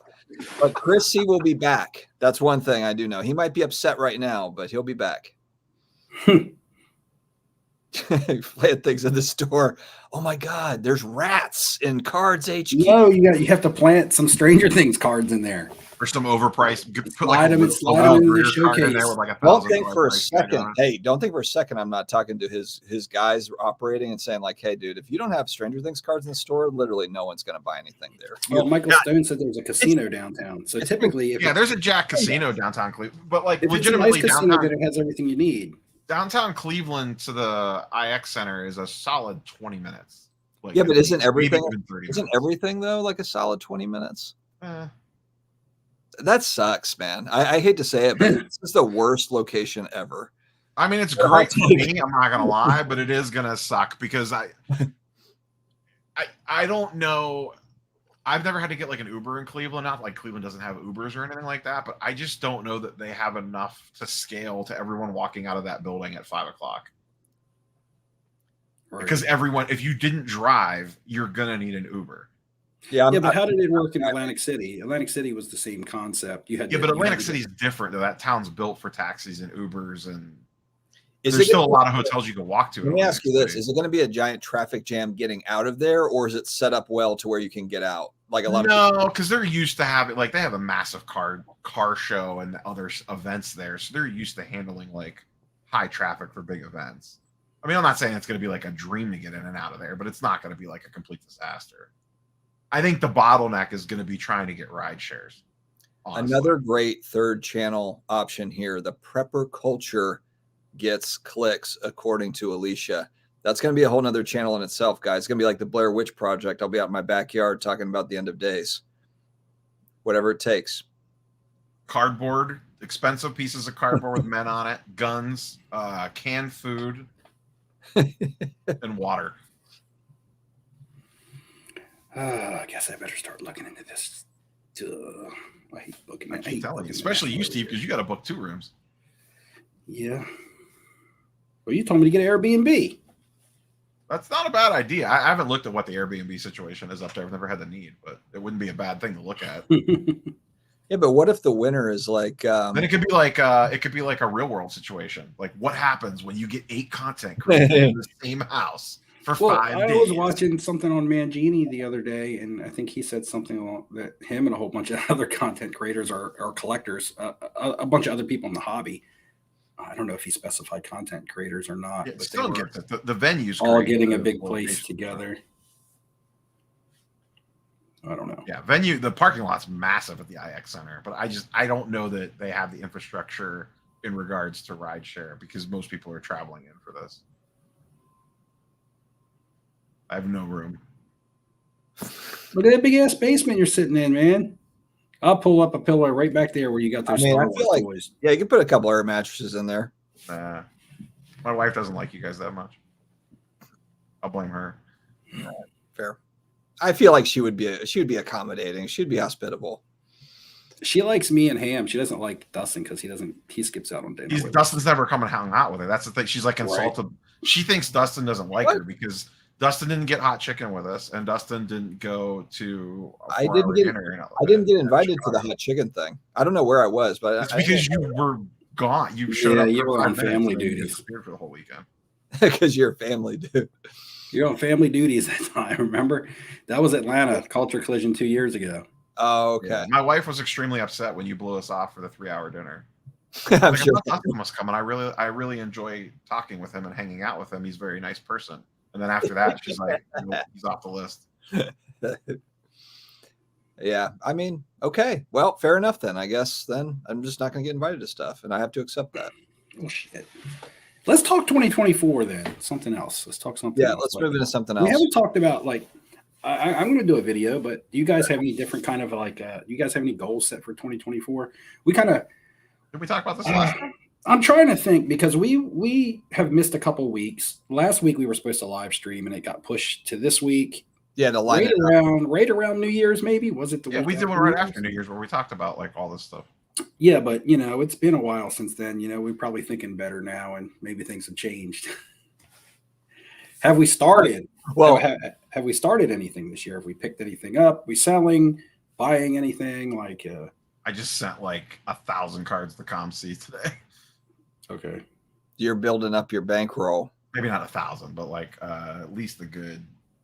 What was in that shipment? At least a good 3 or 4. I think a good 300. Is it from like box breaks and stuff? Yeah, one, it was like I had a bunch of stuff laying around from like boxes that I'd opened like over the last 2 months, and then I kind of did like another sweep through of like what do I have laying around that I want to get the hell out of this house. Fair that's enough. what I need to do. I got some, 4-row boxes of cards anywhere from $5. It's not doing me any good. I'm never gonna like list a $3 card for sale on eBay. So like, why do I Right. have it taking up space in my life? Like, just get it out of here. I will show you a purchase that I made last night. 1 second. Is it a card or is it what I've already seen? I got Artwork? It's the a card. video hasn't gone live yet, but I got Card. my cards back from the. Oh no, it went live today. I got my cards back from the Jim Lee signing. Yeah, we saw that. Are you guys keeping Kamara? I don't know, but so I was looking at the black. You wanted anyway. I was looking at the Black Finite 101, and I bid on it at $1,500. Oh, I got outbid on a Tom Brady card. Okay. Is it Photoshop? But I was telling the guy, so Deep Value Investor Brent has got the Black Finite 101, and you're right. Like Kamara is probably going to be playing for the Bills next year. You think so? I was like, you know what? I'd rather have the gold if it comes up at a better price because it's the whole color match thing. Color match. And Isn't black a color match? well, yeah, but it's also listed. So Brent's got it on eBay for 5,000 OBO. So Gotcha. I got this for $525 on the best offer. So I felt like that was a good. You spent $500 on an Alvin Kamara card? Basically his best one, other than the Black Finite. Yeah. So that'll be like my really cool, my really nice Alvin Kamara card. I love 2007 Prism. What's that? I'd spend $500 on a Camaro, but not a Kamara. Well, yeah, Let's but see. you guys don't. I know. I get it. It's your PC. Yeah, it's. I get it. Why y'all tripping on me? Tripping. I also got, I got a PC card too just that trying I to- spent I'm money just trying on to that you prep guys for the probably wouldn't have comment bought. Say what? I said I have a PC card also that a lot of people probably wouldn't have paid what I paid for. Yeah, you buy some expensive stuff. I do not. Yeah, you do. You're like, I got this Harrison Ford autograph. I got a deal. It's $3,500. Like whatever. No. Dustin, didn't you just buy like a $20,000 original artwork thing? No, it's not. That was $800. So Oh, it really? was That's all that was? Yeah. What was? Oh, that The Groening, Matt Groening Simpsons yeah, thing. yeah. I haven't. That I Kamara haven't is a nice looking card. I'll give you that. I haven't showed these yet. I just got these in the mail. It's from the new Star Wars Masterworks set. It's the Katie Sackhoff and Timothy Oliphant on card autos. Okay. That's Is that from the Star Wars? and the armor, Yeah. right? From the Star Wars. The Mandalorian. I got a Star Wars card too, but you saw it on Instagram already. I got the Yeah, Oh, that- yeah. 2017. Yeah, 2017 Hayden? Top Stellar. How much? What that set you back? I'll talk to you about it backstage. because it's for sale. Because it's for sale. Is it available? Because I am looking for one. No, it's not available. I've been watching this card for like 6 months. Well, at least 4 months, making offers. The guy wouldn't was come that down. the eBay one that sold? He finally came down. Yes, he finally came down on his price. I think I saw that one go on my sold listings. Yeah, it's tough to find them. I picked up the Krennic one the other day. It's tough to find the Anakin autos. It's settled I down. want an Anakin. Anakin's one of the last ones. Stand with Like, the I need. Like you can get Hayden, but he's on a lot of Darth Vader cards. Yeah, I don't want him on a Vader card. Because you can't even see his face. It may just be like a they Photoshop. used to be super cheap, and then they got expensive after Ahsoka. Dustin will figure out what that is in 5 years, but yeah, I'll catch up on the whole series in 2000. This is the first year Top Stellar 2017. Yeah, it's probably one of the best designs. So that's a PC pickup that I've been waiting to. I just am surprised because I kept making the same offer on the card like once a month, and the guy wouldn't even counter me. And when he did counter me, it was only like $100 off. And then finally, he just accepted my offer the other day. Hey, he countered me. He countered me. Tough. Yeah, he countered me only $50 over my offer, and that's when I was like, "This is my chance." Ryan gets it. Who dat? Ryan gets it. Hey, look, as I said, it was an awesome card, man. I said it was cool looking. We don't have. It's not like we've got a laundry list of prolific players. You know, like it's pretty limited, especially for running backs. So Kamara, yeah, that was, and I love that set. I love the 2017 Prism set. So I got a 58. I got an extra 58 Jim Brown, Steve. We'll have to talk trade at the National. I am interested in the 58 Jim Brown. I might have one by then, though. I might get one in Atlanta if I find one. All right. Wow. I want to land a really nice vintage card. Maybe just one. I was only an SGC3. I forgot you're bougie. Right. Well, last year it was the Willie Mays. So this year I'd like to. My vintage collection is growing very slow at the rate of one card per year, probably. But yeah, but you got like top 5 post-war vintage baseball. But I'd like to add a really nice, significant, a blue chip vintage. They call it. I'm not super good at vintage, but I'd like to add a blue chip vintage because I did pick up a Frank Robinson PSA. Did I pick up a PSA 6?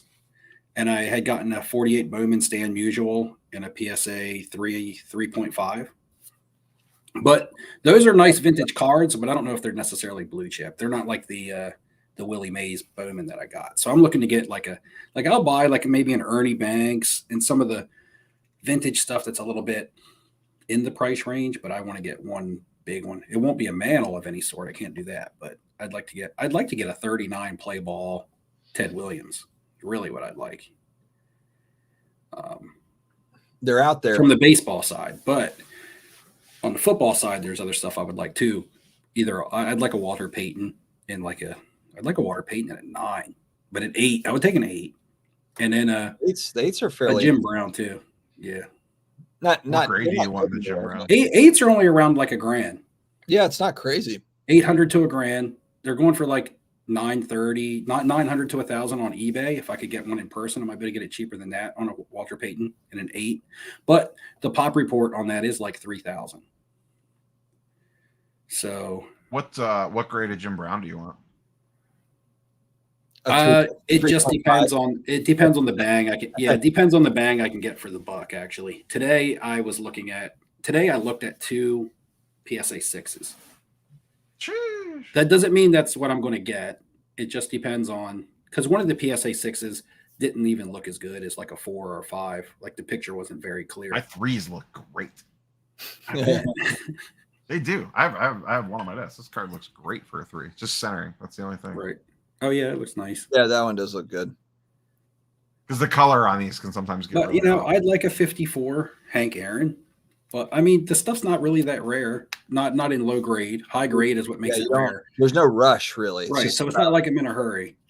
But I can say that the vintage that I've bought hasn't gone down. I'm not going to say it's gone up, but I was looking at the price of the Stan Musial 48 Bowman that I bought.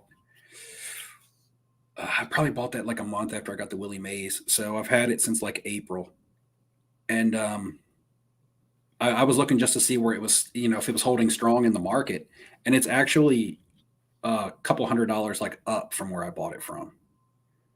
In a time when a lot of stuff is really, really going down, just for cards to like hold steady and just not lose value is a plus. To see that one, to see some sales similar to that. Now it is vintage. Eye appeal is going to mean everything. I know that much. But to see that one actually selling at a couple $100 than what I got mine for, I feel like at least the vintage kind of like holds fairly strong. I'm not going to say probably not all of it, because again, I don't follow the vintage market as much, but I keep up to date on my cards. As a reminder, guys, we only get one shot at life. None of us are going to make it out of here. So underfunded klutz, good call. I needed to make sure I say that again. I've got a autogram rookie in a 6. I've got the 50 Bowman in a 6, and I feel pretty good about that one. Once you start getting above that, and that's maybe an $800 or $900 card. Once you go above 6, it starts getting real pricey. Man, there's a lot of vintage cards I would love to get. Like people could put some, like I see Chris C says Koufax and Clemente. I would love both of those. I would like a Hank Aaron. I would like an Ernie Banks. There's just so many, because there's so many all-time greats that have gone through the years. You're talking about how old some of these cards are. So it's kind of really tough to pick what you want. I kind of wouldn't mind some stuff from guys from like the 80s and 90s more than vintage almost. Like I would almost rather have I'd like a PSA 9 Montana. I was thinking of like even like baseball. Like I would really like, even though he just decimated my team in the World Series, like I would like a Greg Maddux rookie at some point in time, or like a Clemens rookie, like that sort of stuff. Yeah, that's because even in PSA 10, that stuff's like fairly reasonable. Mm-hmm. I mean, I'd like a nice Tony Gwynn. Tony Gwynn was like other than Cal Ripken, Tony Gwynn was my favorite player. My local show 2 months ago, when I picked up that Vince Carter Dunkin' Go Nuts, the same show, I walked in, the first table I walked to, someone had a Tony Gwynn credentials, not the essential credentials, just the regular credentials. It was this card, but it was the Tony Gwynn version of it. Mm-hmm. And they had like a pretty decent price on it. And I was like, the guy was busy, and I'm like, I'm going to come back for that. And I went to like 2 tables and immediately went back, and it was gone already.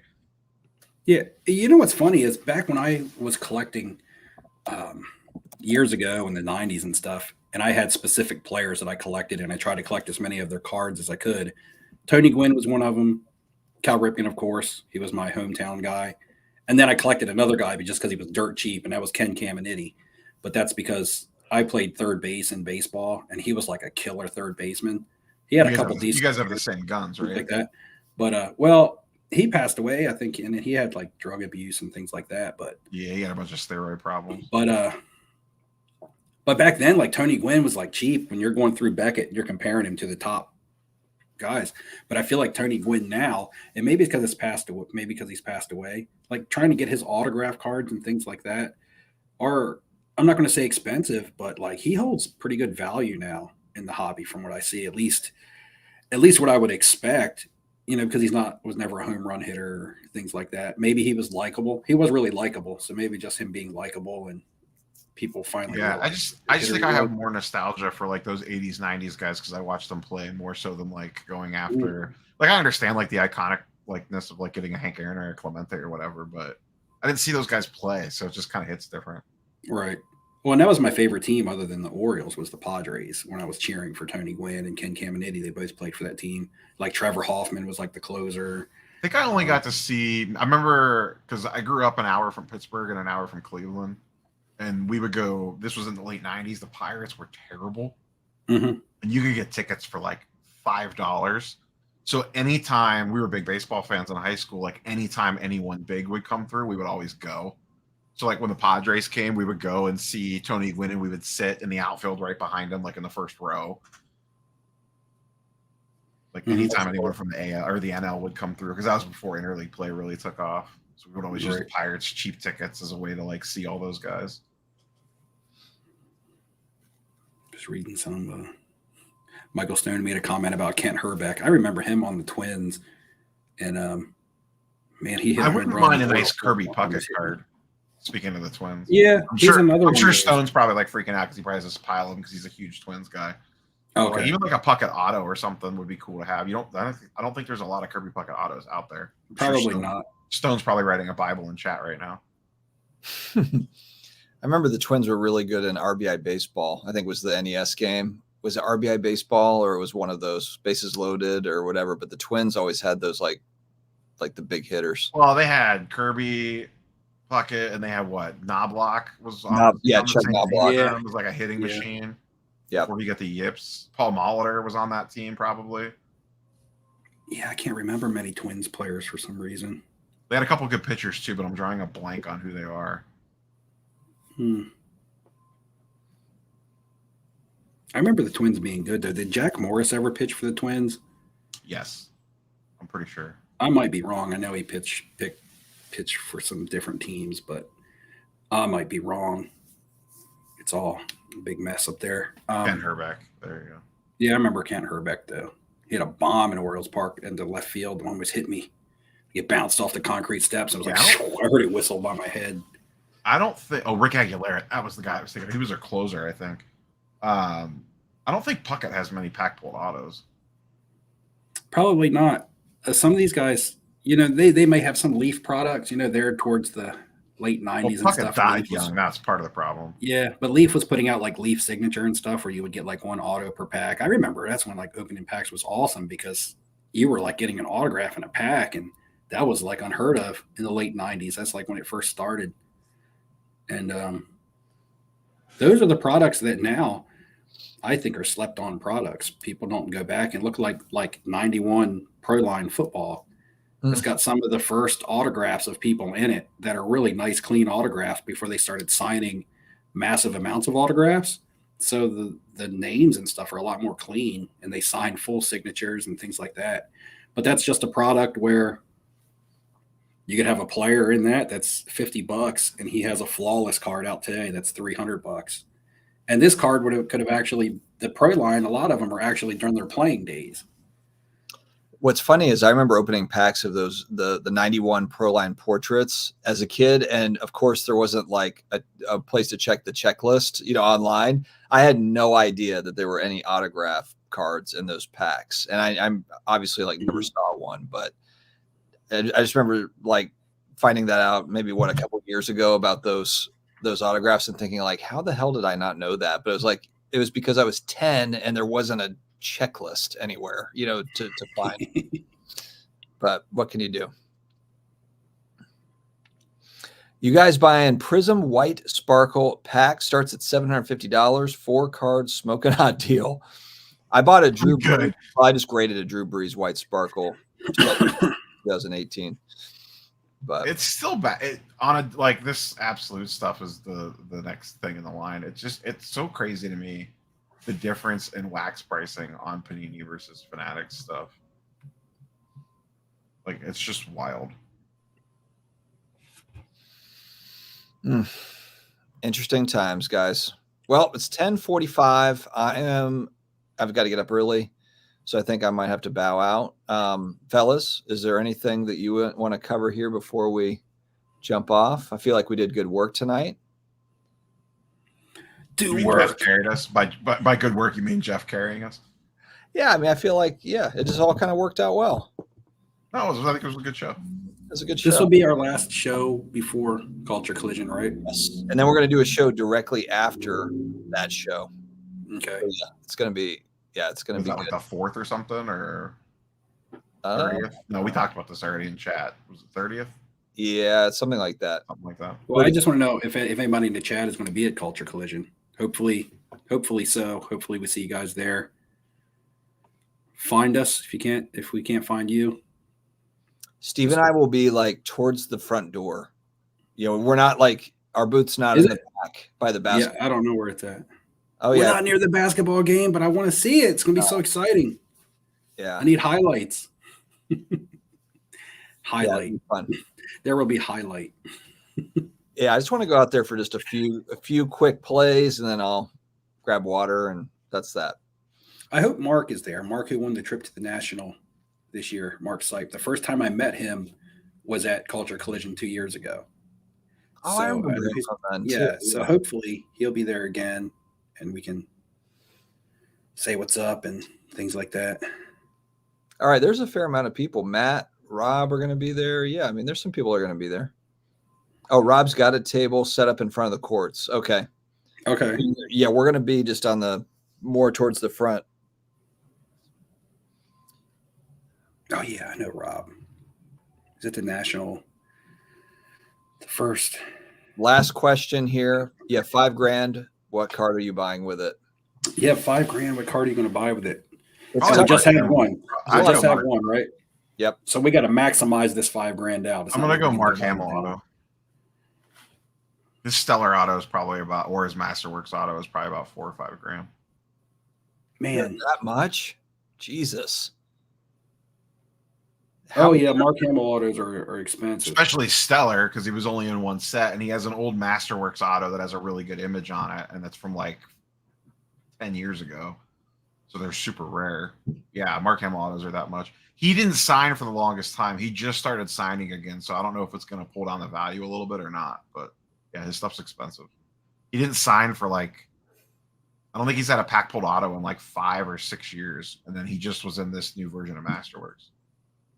So for me, it would be getting a deal on the Skybox Art to Bart card. And I say that because there was one that ended at Hakes for about $4,500. So it's possible to get one down in that range, but then there's another one that sold, in August, September of last year for like 13. So it's all over the place. But that would be, if I'm putting big money at a card, that's probably right now the one. I think we talked about this. I just think that there's a lot of, like, if we're looking at whether it's vintage, what you just talked about, or whether it's any of this stuff, it's so like, hard because I could knock out one of those vintage cards. But it's like we're looking for the stuff that just isn't, it's not out there. It's rare. We're like, we want stuff that is not available, and that's honestly, if I had $5,000, I would go with an X-Men 1 over a card. Yeah, most I would do the same thing. Most of the stuff that I want, I don't even know that I want it until I see it. Because I don't typically I buy cards that I didn't even know like existed until I see them. Then I'm like, holy crap! I didn't even know the card existed. That must be pretty rare. Because I could go buy that Ted Williams play ball that I was talking about in a low grade, like a 1 or 1.5 for like $5,000. I could get the Jim Brown. I mean, I saw one in a PSA 6 for like $2,500. I could. Oh yeah. I could go up. I could get a higher grade on a Jim Brown. So. I mean, to me, it would have to be a card that wouldn't be that easy to obtain. That stuff's easy to obtain if you have the money because it's there. I wouldn't mind getting a higher grade vintage card if it really looked like if it was like one of these cards we're talking about and it was like in a 6, but it looked like an 8 or something. I mean, it just looked fantastic. Then I would consider a vintage card in that. For $5,000 as well. I mean, I'd buy another Larry Bird, Magic Johnson in a PSA 8, but that's going to leave me short of 5,000. That's probably more like 3,000. So it's kind of tough. I'd probably buy another Willie Mays rookie, to be honest. That's where I think, as far as investment, or would you go investment potential goes. Or would you go 52 tops since you were already looking at one of them? Well, no, I like the 51 Bowman. I mean, I like the looks of the 52 tops. It's a great card. I feel like if I'm going to get it because it's something I want to put away that's going to gain value, I think I see a lot more of the 50. And I know this from experience from when I was hunting, because my original thought was to get the 52 tops. Then that day at the show, I saw so many 52 tops and I saw very few 51 Bowman. Yeah. Doesn't mean that they're plentiful, that they're not plentiful, but to me, it just felt like it was a little bit more rare than the tops. Just because I could. Nice card for Willie Mays is 53 tops. 53 tops is a beautiful card. That would be another one that would be, and I know that's not even on the, you're looking at 50. It's like, if you're going to spend $5,000, why wouldn't you just get the rookie or the 52 tops? But the 53 tops Mays is a great looking card too. Yeah, a lot of the vintage stuff though is great. Like the 54 tops, I like the portrait with the action shot, and then like this stuff just looks good. It just looks old and historical. Looks nice. The cards have character. That's what I want to say. The cards have character, whether that be just the actual design of the card or the different various conditions of various different grades. Each card has its own story when it comes to vintage, because all of it's been through something. Right? It wasn't just pulled out of a break. Like Yeah, all of those cards have been through something. They've been in binders, they've been in pockets, they've been in spokes, they've been everywhere, and they have stories, and they end up where they're at somehow. yeah, the fun with vintage is just finding the right one that you want to for your collection, the one Mhm. that looks the best at the best price point, obviously.